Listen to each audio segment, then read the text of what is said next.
Richard Dawkins, an aggressive British evolutionist. Some of you may have heard of him. This is what he says about evolution as a worldview. Quote, "Never were so many facts explained by so few assumptions." Evolutionism, he thinks, enables him to be, quote, "an intellectually fulfilled atheist." If he didn't have evolution, in other words, he couldn't be intellectually fulfilled. That's the beauty of evolution.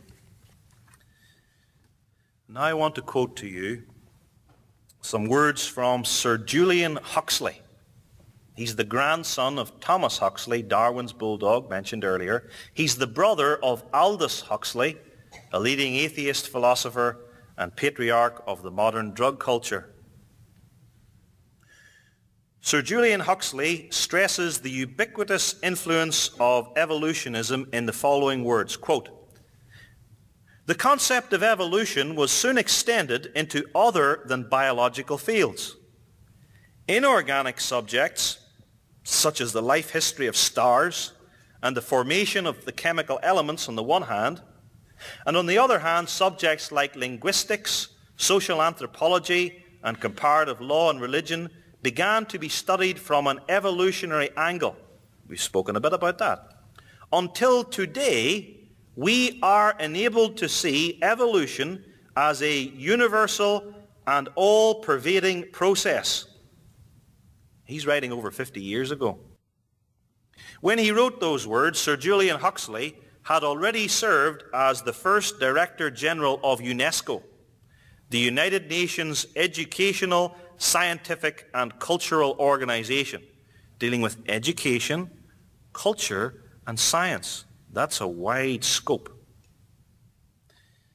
And the principles he has been enunciating there served to guide also the United Nations in general during its formative years. In that connection, Sir Julian writes again, "It is essential for UNESCO," United Nations organization dealing with education, science and culture, "it is essential for UNESCO to adopt an evolutionary approach. The general philosophy of UNESCO should be a scientific worldview, humanistic, global in extent, and evolutionary in background." And that's what it is. And that's what it has been from the beginning and for decades. Moving on then. As a worldview, evolutionism has its view or views of the future, what we call the end times or eschatology. Along with that necessarily comes a position as regarding our calling, what way we should behave. I said that origins determine nature. Well, origins or first things also determine last things. Where the universe and the human race have come from determines where they are going. Alpha determines omega, the beginning determines the end. So I ask you, what are the fears? What is the activism of the ungodly world with respect to the end times? And I'll tell you what it's not. It's not concerned about the return of Jesus Christ and the final judgment and the resurrection of the dead. As a substitute, as a replacement for that, the world is scared about world temperature. In the short term, it is global warming. I'm not that old, but I remember at school being taught that the great fear was another ice age. Now they've gone completely the opposite. It's as if no one noticed.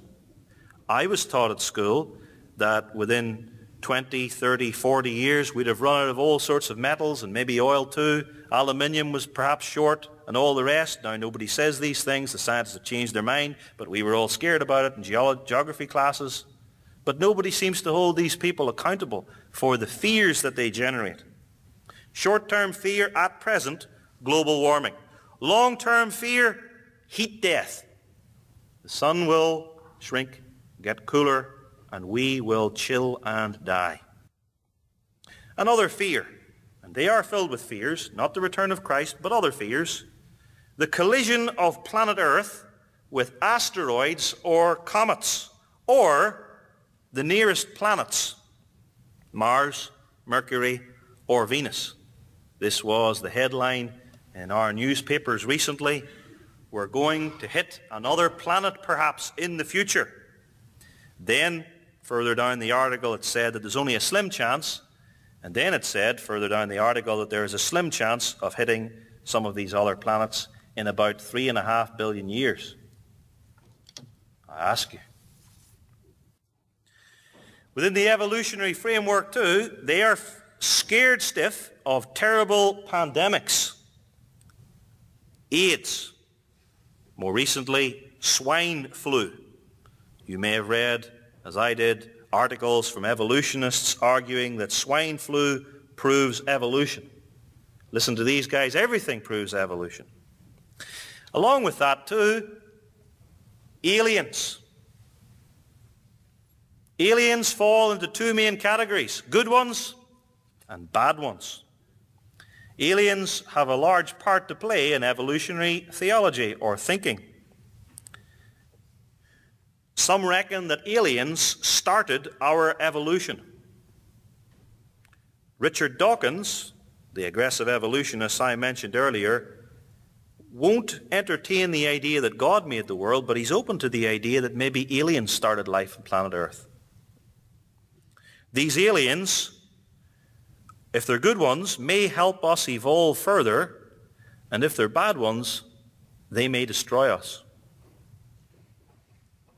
This is why the U.S. government spends, and has spent, billions of dollars on SETI, the search for extraterrestrial intelligence.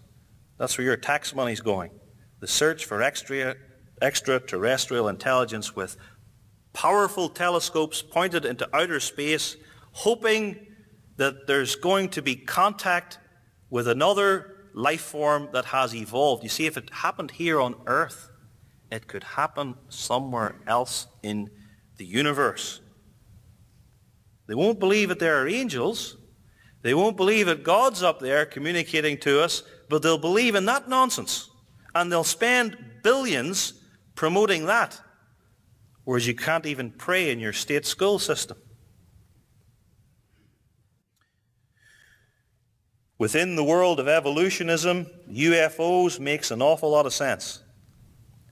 Within the world of evolutionism, when a rock is found that looks to have some worm casts in it, there you are, that's proof of life on other planets. It's announced all over the news, and then a few weeks later they find that it really wasn't. But it's a kind of a whisper, and a few more fools have been convinced that there's life out there. It's a bit like almost finding gold in your back garden. If you almost find gold in your back garden, do you know what you've got? Nothing. Nothing. That's what you've got.